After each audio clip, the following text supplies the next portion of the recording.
આ વિડીયોમાં એકદમ પોચા, જાળીદાર અને ખાતી વખતે ગળામાં બિલકુલ ના અટવાય તેવા મસ્ત ફૂલેલા મકાઈના ઢોકળા અને તેની સાથે ખવાતી તીખી લસણની ચટણી બનાવવાની પૂરી રીત પરફેક્ટ માપ સાથે બતાવી છે.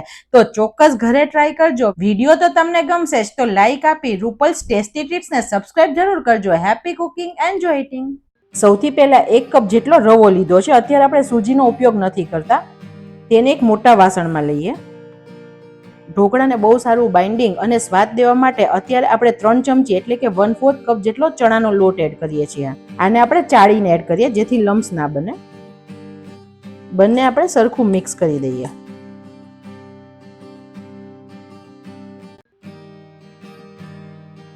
અત્યારે કોરામાં જો તમને લમ્સ દેખાશે ને તો તમે આવી રીતે તેને ફટાફટ કાઢી શકશો. એકવાર પાણી એડ થઈ જશે ને પછી લમ્સ તમને કાઢતા બહુ ટાઈમ લાગશે ફ્રેન્ડ્સ.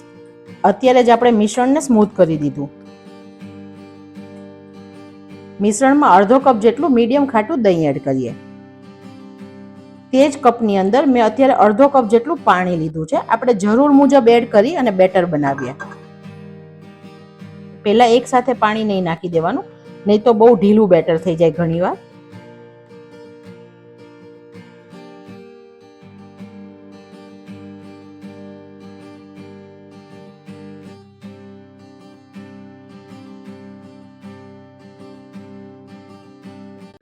હવે તમે જોઈ શકો છો કે મેં અડધો કપ દહીં અને અડધો કપ પાણી વાપર્યું ત્યારે બેટર આપણું બન્યું નથી, હજુ થીક છે. તો બીજું અડધો કપ પાણી આપણે લઈએ.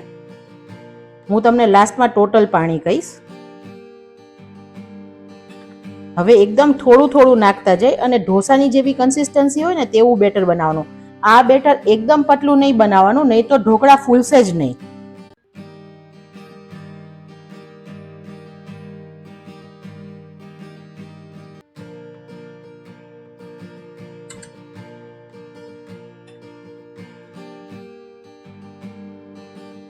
અત્યારે મેં આવી કન્સિસ્ટન્સીનું બેટર રાખ્યું છે જે પરફેક્ટ છે.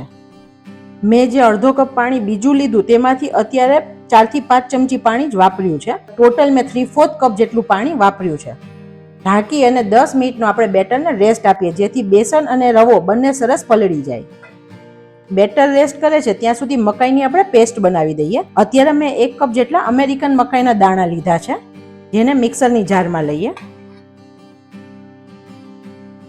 તેની અંદર 2 લીલા મરચાં એડ કરીએ. તીખાશ તમને વધારે ભાવતી હોય તો તમે વધારે લઈ શકો છો.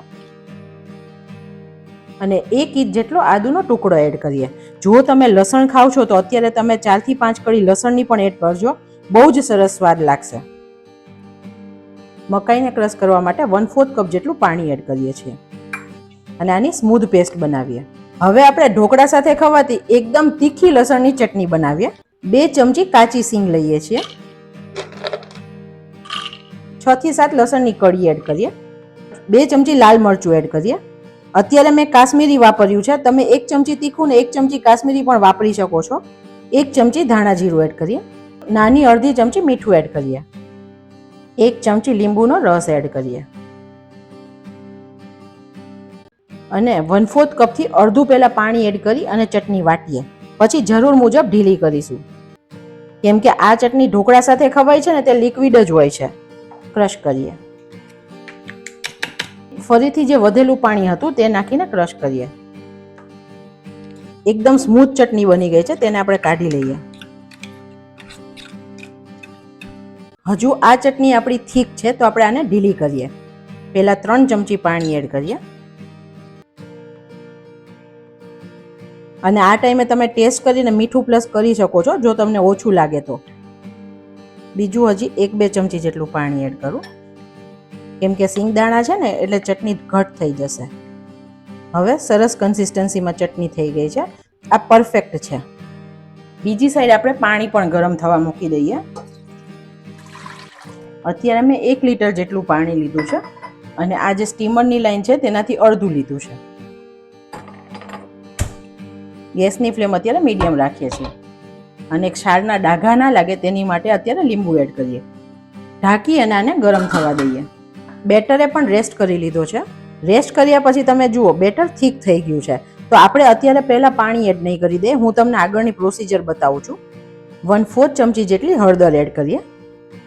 1 ટીસ્પૂન જેટલું મીઠું એડ કરીએ. મીઠું આપણે અત્યારે વધારે નહીં નાખી દેવાનું, પાછળથી આપણે ટેસ્ટ કરીને એડ કરી શકીશું, પણ આપણે કાઢી નહીં શકીએ. 2 પિંચ જેટલી હિંગ એડ કરીએ. ઢોકળા ખાતી વખતે ગળામાં બિલકુલ ડચુરો ન લાગે તેની માટે 1 ચમચી જેટલું તેલ એડ કરીએ. અને આપણે મકાઈની જે પેસ્ટ બનાવી તે પણ એડ કરી દઈએ. અત્યારે તમે જુઓ તેમાં પાણીનો ભાગ છે જ, તો અત્યારે આપણે પહેલા પાણી એડ કરી દીધું હોત તો બહુ ઢીલું બેટર થઈ જાત. અત્યારે કન્સિસ્ટન્સી પ્રોપર થશે.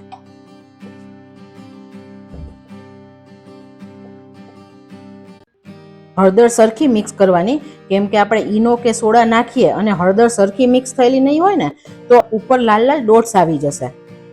આપણે ખાટા ઢોકળા, લાઈવ ઢોકળા લગ્ન પ્રસંગના ઘણી વખત ખાઈએ અને બનાવીએ પણ ખરા, પણ તેમાં આપણે વેજીટેબલ નથી વાપરતા. પણ અત્યારે આપણે મકાઈનો ઉપયોગ કરીએ છીએ જે ફાઈબરથી ભરપૂર છે અને સ્વીટ કોર્નનો ટેસ્ટ બધાને ભાવે છે, તો ઢોકળા એકદમ સરસ લાગશે. અને તમે કયા સિટીઝમાંથી મારી આ રેસીપી જોઈ રહ્યા છો તે મને ચોક્કસ જણાવજો, અને તમારા ઘરે પણ બનાવો ત્યારે કેવી બની તે પણ મને કહેજો કમેન્ટ સેક્શનમાં. અત્યારે તમે જુઓ એકદમ પરફેક્ટ બેટર થઈ ગયું. બિલકુલ કન્સિસ્ટન્સી ઢીલી પણ નથી અને કડક પણ નથી. આપણે બિલકુલ પાણી એડ કરવાની જરૂરત નથી. અંદર થોડી કોથમીર એડ કરીએ. બધું સરસ મિક્સ કરીએ. આ ટાઈમે તમે બેટરને ટેસ્ટ કરી શકો છો. તમને અત્યારે મીઠું પ્લસ કરવું હોય તો તમારે અત્યારે કરી દેવાનું.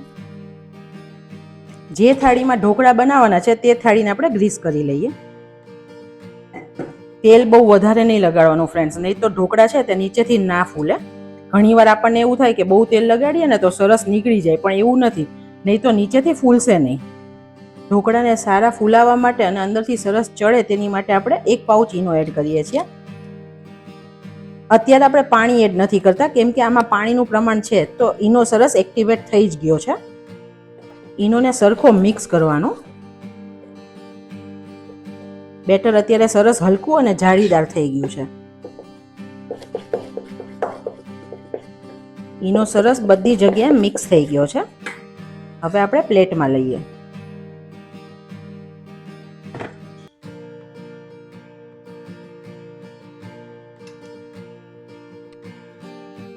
ઉપરથી લાલ મરચું સ્પ્રિંકલ કરીએ. પાણી પણ સરસ ગરમ થઈ ગયું છે. પ્લેટને આપણે અંદર મૂકીએ અને 15 થી 20 મિનિટ માટે થવા દઈએ. 15 મિનિટ પછી આપણે ખોલશું. વચ્ચે આપણે ખોલીને ચેક નહીં કરીએ. બીજું બેટર આપણે થાળીમાં લઈએ.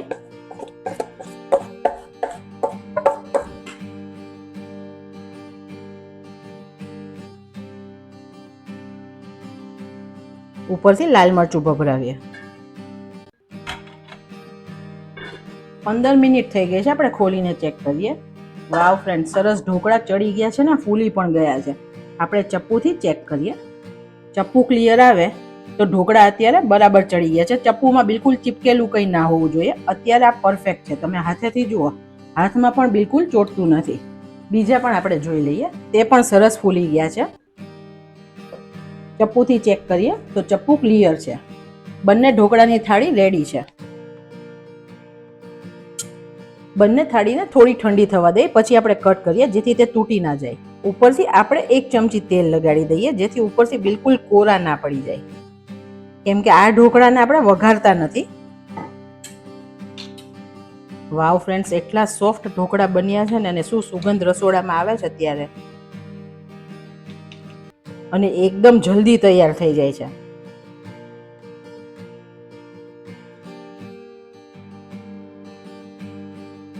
જે આપણે માપ લીધું તેનાથી આવી રીતે 2 થાળી ઢોકળા બનીને રેડી થયા છે.